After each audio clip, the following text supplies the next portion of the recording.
우리 강은현 소장님과 굉장히 재미있는 경매기, 경매와 놀자 책의 저자이시면서 현재 이제 EH 경매연구소 소장님을 하고 계시고 또 건국대 부동산 대학원 겸임 교수님도 맹활약을 하고 계신데요. 상당히 여쭤보고 싶은 게 많은데 우리가 이제 경매를 통해서 좀 이렇게 고정적인 캐시카우를 매월 이렇게 창출하는 거에는 여러 가지 방법이 있을 텐데 월세 뭐 50만 원, 100만 원 사실 저도 그렇게 만드는 게 있고 그 우리 삼일경제독립 TV는 또 그런 부자 시스템을 구축하는 게 이제 하나의 미션인데 조금 그렇게 하는 뭐 사례라든지 어떤 식으로 하면 월세 구조를 좀 만드는 걸 좀 예를 들어서 뭐 저기 아파트나 상가나 뭐 그렇게 좀 그 설명해 주신다면 어떤 게 있을까요? 예, 예.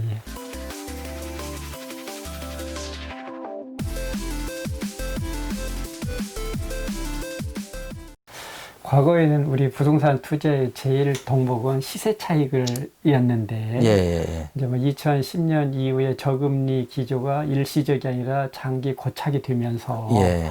그러다 보니까 단기적으로 시세 차익 얻는 것도 뭐 꿈이지만, 예. 이제는 사람들이 이제는 마음을 많이 놓아서, 워낙 그 금리가 낮은 시대에서는 그 금융기관의 예치금만 가지고는 예. 안정적인 노후 생활이 녹록지 않다 보니까 이제 부동산을 통해서 그 일거양득 두 마리 토끼를 쫓는 거죠. 보유 시에는 매달 고정적인 월세가 나오고 그렇죠. 네. 또 처분 시에는 그동안의 가격 상승 부분에 시세 차이까지 차익도 누릴 수 있는. 얻고 네. 어떻게 보면 욕심이 끝이 없는 건데 네. 사실 그 두 명제는 같이 병립하기는 어렵긴 하는데 여하튼 우리는 꿈은 그렇게 꿉니다. 보이 시에는 많은 네. 풍족한 월세를 받고 네. 그다음에 급전이 필요해서 처분 시에는 또 그에 상응하는 금전적 보상을 원하는데요. 과거에는 사실 월세 받는 게 우리나라에서는 종목이 한정됐습니다. 네. 상가라는 이게 그게 한정이 돼 있었는데 저금리 시대에 어떻게 빛과 그림자일 수도 있는데 네. 저금리 시대에는 이제는 월세 받는 임대형 물건의 종목이 우연히 확장이 된 것 같아요. 과거에는 우리는 이제 월세 받는 것은 글자 그대로 수익형 부동산으로 네. 국한되어 있는데 이제는 비수익형 즉 주거용 부동산도 월세의 대상이 됐다. 주거용 부동산도. 이것도 고무적인 것 같습니다. 이를테면 아파트에 전에는 세를 놨을 때는 오로지 전세보증금을 회수했는데 요즘은 이제 뭐 소장님이 더 잘 반전세 아시겠지만 반전세 형태가 거의 뭐 시장의 절반 이상의 하나의 이제 보편적인 질서로 자리를 잡다 보니까 그래서 아파트를 통해서도 월세가 가능하고요. 이제 이제 흠이라면 그래도 월세 수익률만 놓고 보면 상가를 따라올 종목은 없는 것 같습니다. 수익률로만 놓고 수익률만 놓고 보면 대신 이제 상가의 흠은 그 입지 분석이라든가 상권 분석을 꼼꼼히 해야 된다라는 거. 그리고 또 하나는 상가는 매입했을 때고 처분 시에 가격 상승은 그렇게 도드라지지 않는다라는 이제 보유 시 임대 수익은 최고인데 이제 처분 시에 차익에 있어서는 약점이 있다라는 게 있고요. 그 다음에 그 아파트는 반대인 것 같습니다. 사실 수익률만 놓고 보면 상가를 따라올 수는 없죠. 아마 절반 정도 되겠죠. 절반 좀 넘거나. 대신 아파트의 장점은 언제든지 환가가 되고 그 다음에 장기 보유에 따른 시세 차익을 누릴 수 있다. 그래서 일단 이제 참여자들이 이 부분에 대해서는 주제는 명확히 할 필요는 있을 것 같아요.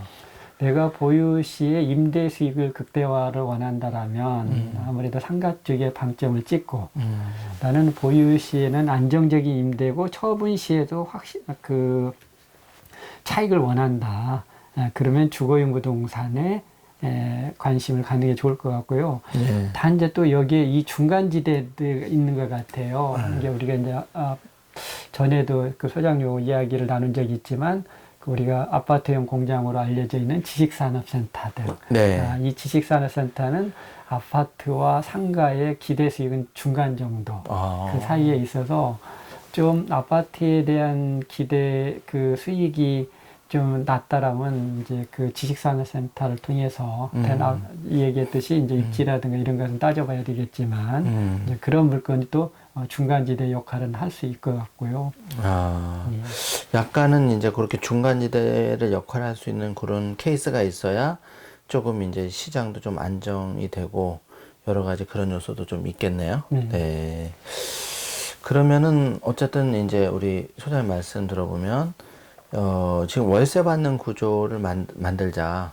그래서 거기에 이제 케이스별로 아파트하고 상가하고 이렇게 이제 근데 최근에 이제 그 코로나19 사태 이후에는 약간은 좀 그런 상가 개념도 좀 어떻게 네, 맞습니다. 많이 아주 예. 그 정곡을 지적을 해주셨는데요.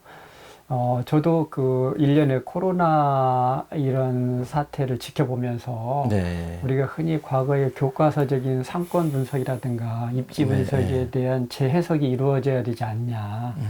왜냐면 우리는 모든 상권 분석의 대전제는 그 수요자가 매장을 방문해서 매출이 이루어진다라는 가정하에서 이제 상권 분석이 이루어졌잖아요. 네. 그런데 이런 코로나의 비대면 시장에는 굳이 직접 매장을 방문하지 않고 주문으로서 매출이 일어날 수도 있다. 그러면 과연 꼭 우리가 꼭 그 대로변에 가시성이 좋은 곳에 그 입지를 점포를 확보해야 될 필요성은 꼭 그래야 되는 건 아니잖아요. 그런데 코로나 전보다는 그런 게 이제 좀 약화가 됐다.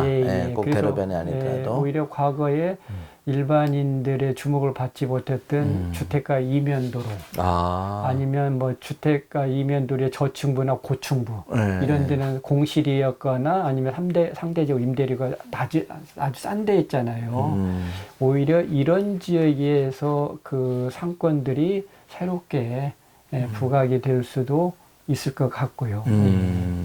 그리고 또 그 코로나 이후에 또 정부에서도 가장 최근에 상법 개정, 상가건물 임대차법법 개정안도 시장에서는 임대인 입장에서는 썩 좋은 것 같지는 않습니다.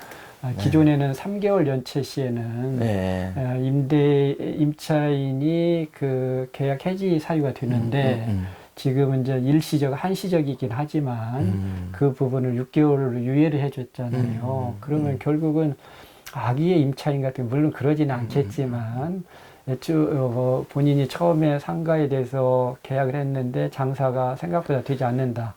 그러면 적어도 법에 의해서는 6개월 동안은 연체를 해도 좋다라는 그걸 허용을 하다 보니까 그 6개월의 연체는 임대인의 입장에서는 수익률의 하락으로 이어지는 거니까 이거는 전혀 생각지 않은 돌발 변수가 이제 또 생긴 거고 물론 우리가 뭐 한시적으로 운용을 하겠지만요. 부동산이 워낙 빠르게 바뀌어가니까 세무사도 뭐 양포 세무사에서 양도 차이 계산하는 양도 비과세 그런 거 포기하는 세무사가 있고 다양한 이제 말들이 나오는데 어쨌든 좀 공급이 조금 더 원활하게 빨리 돼서 이게 가시적으로 좀 이렇게 가시적으로 해결될 수 있는 그런 좀 어떤 분위기라든지 이런 게 됐으면 좋겠다는 생각을 한번 해봤습니다.